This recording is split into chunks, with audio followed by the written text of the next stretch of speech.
Salam pemirsa, 3 Juli 2025. Negosiasi intensif terkait gencatan senjata antara Israel dan Hamas kembali memanas setelah Middle East News melaporkan adanya kesepakatan baru yang difasilitasi para mediator internasional. Dalam usulan tersebut, dijamin bahwa selama proses negosiasi berlangsung, kedua belah pihak tidak diperbolehkan melakukan serangan militer.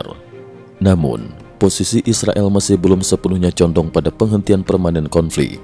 Sumber internal menyebutkan, Israel tidak secara eksplisit menyetujui pengakhiran perang lewat proposal ini, melainkan hanya sebatas berkomitmen pada penghentian sementara selama negosiasi. Sementara itu, pihak Hamas disebutkan cukup puas dengan jaminan keamanan yang tercantum dan memandang proposal gencatan senjata ini sebagai dasar penting untuk mencapai solusi lebih lanjut. Di hari yang sama, Presiden AS Donald Trump menyatakan dirinya akan mengambil langkah tegas terhadap Perdana Menteri Israel, Benjamin Netanyahu. Meski tidak merinci bentuk tindakan tersebut, pernyataan Trump menambah tekanan terhadap Israel, khususnya jelang kunjungan Netanyahu ke Washington pekan depan. Tekanan internasional terhadap Israel semakin meningkat. Times of Israel menyoroti, Amerika Serikat kini secara aktif mendesak Israel agar segera menyepakati gencatan senjata sebelum lawatan resmi Netanyahu ke ibu kota AS. Sementara itu, stasiun TV Al-Aqsa yang berafiliasi dengan Hamas secara resmi mengumumkan bahwa pihaknya siap menerima proposal gencatan senjata yang diusulkan oleh Trump. Iran AS, negosiasi nuklir di tengah ancaman militer. Sementara perkembangan di Gaza berlangsung, diplomasi Iran Amerika Serikat juga memasuki babak penting. Axios melaporkan, utusan khusus AS Steve Witkoff dijadwalkan bertemu Menteri Luar Negeri Iran Abbas Araghchi di Norwegia pekan depan. Menurut Bloomberg, Araghchi menegaskan, Iran akan tetap berkoordinasi erat dengan Badan Energi Atom Internasional IAEA PBB terkait program nuklir mereka. Wakil Menteri Luar Negeri Iran, Majid Takhravanchi, menegaskan dalam wawancara dengan NBC bahwa diplomasi tetap menjadi prioritas utama Teheran.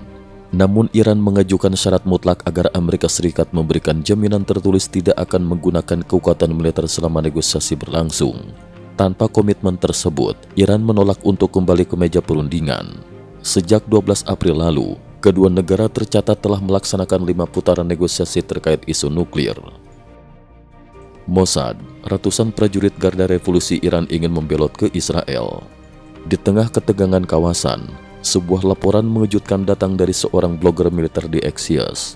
Ia mengutip sumber intelijen Israel, Mossad, yang menyebut ratusan perwira dan tentara Garda Revolusi Iran telah menghubungi Israel untuk meminta perlindungan. Dikatakan bahwa semakin banyak militer Iran yang merasa muak dengan rezim yang berkuasa. Mossad bahkan mengeluarkan peringatan langsung kepada warga Iran agar menjauhi pangkalan militer dan pasukan Garda Revolusi. Jika terdengar suara yang disebut pemotong rumput dari langit, istilah yang mengacu pada serangan udara, Mossad menyarankan masyarakat segera berlindung di terowongan atau tempat perlindungan terdekat.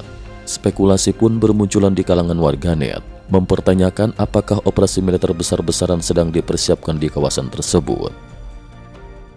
AS, Iran bukan lawan yang bisa diajak negosiasi. Di Amerika Serikat, Menteri Luar Negeri Marco Rubio dalam pidatonya secara tajam mengkritik ideologi kepemimpinan tertinggi Iran. Rubio mengungkapkan, para pemimpin spiritual dan militer Iran didorong oleh ideologi kiamat, bukan sekedar memenangkan konflik regional, melainkan berusaha memicu perang besar yang diyakini akan mempercepat kemunculan juru selamat mereka. Menurut Rubio, dengan logika seperti itu, Iran menjadi pihak yang sangat sulit diajak berunding karena memiliki agenda ideologis yang tak bisa ditawar. Gaza, pertempuran masih berlangsung. Israel klaim Hamas mulai melemah. Juru bicara militer Israel, Avi Devrin, pada 3 Juli 2025 mengumumkan bahwa pertempuran di Gaza masih berlangsung sengit. Ia menyatakan, kekuasaan Hamas mulai runtuh.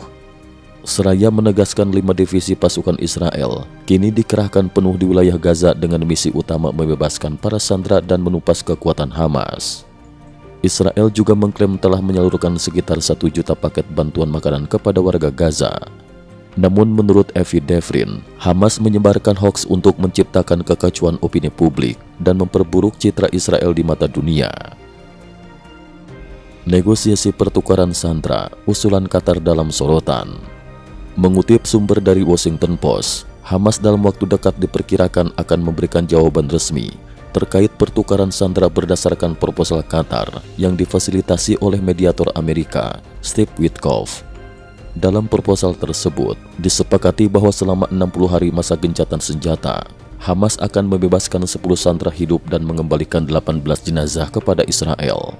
Proposal ini dipandang sebagai langkah strategis menuju deeskalasi, meskipun masih menunggu respon final dari pihak Hamas. Kesimpulan, konflik Israel-Hamas dan krisis Iran-AS kini memasuki fase krusial di mana tekanan diplomatik dan militer berjalan beriringan. Amerika Serikat melalui peran aktifnya baik di isu Gaza maupun Iran, menekan seluruh pihak agar memilih jalur negosiasi, meski tantangan ideologi dan kepentingan regional tetap menjadi rintangan utama. Situasi masih sangat dinamis dan setiap perkembangan ke depan akan sangat menentukan nasib kawasan Timur Tengah, bahkan berpotensi mengubah konstelasi politik global. Cukup sekian dulu, terima kasih atas perhatiannya. IT News juga memiliki channel di platform kancing.com. Mohon kunjungan dan bantu subscribe agar bisa mengikuti perkembangan dunia tanpa batas. Terima kasih. Link Kancing ada di dalam description.